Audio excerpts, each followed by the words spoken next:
Ginawa rin naman nga sana mga idol ng France ang lahat ng kanilang makakaya upang makasabay sa Team USA kung saan pinangunahan sila ni Victor Wembanyama na nagtala ng 26.7 rebounds. Ngunit sa huli, natalo pa rin sila at nakuha lamang ang silver medal. At kasabay ng pagkatalo ng France sa loob mismo ng kanilang bahay, hindi na nga po naiwasan pa ni Wembanyama na maging emosyonal at umiyak since nagkaroon na naman sana sila ng pagkakataon na makuha ang gintong medalya. Ngunit dahil sa ginawang performance ng Team USA lalo ni na LeBron James at Stephen Curry, bigo nga silang masungkit ito. Pero sa kabila niya, nananatili para namang positibo si Wembanyama. Sa katunayan, sa isang interview, sinabi nga nito na patuloy para naman nga po siyang natututo at nag-i-improve. Kaya nagbabala nga ito sa lahat ng kanilang mga makakalaban sa mga susunod na taon sa NBA, FIBA at maging sa Olympics. Samantala, dahil nga sa pagkapanalo ng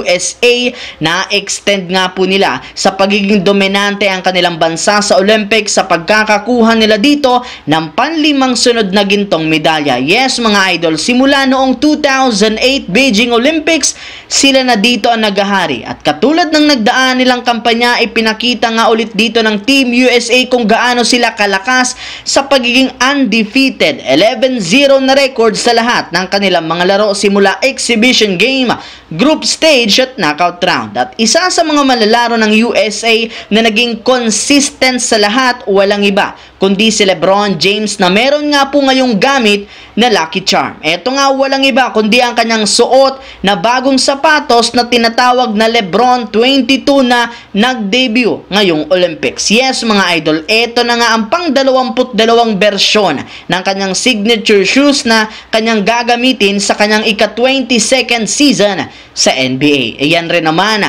ang mismong dahilan bakit napaka-consistent ngayon ng kanyang laruan. Sa kabilang banda, subalit maliban kay LeBron, halos lahat rin naman ng kanyang mga kakampi nakalock in talaga ng sobra sa Olympics laban sa France. Kagaya na lamang ni Stephen Curry na simula nga po na mag-init ang mga kamay, naging unstoppable na ang shooting at ang galaw. Bukod nga sa kanya, may iba pang players ang USA na nagkaroon ng malaking ambag kagaya na lamang ni Anthony Edwards na sobrang intense. Laban sa France, trinashtok pa nga nito ang kanyang kakampi sa Minnesota na si Rudy Gobert sa first quarter. Halos makalimutan nga niya nakakampi niya ito sa Timberwolves sa sobrang lock-in ito na manalo ng medalya. Ika ngayon, wala munang kakampi sa gold medal match, gayong kalaban muna ang turing niya dito.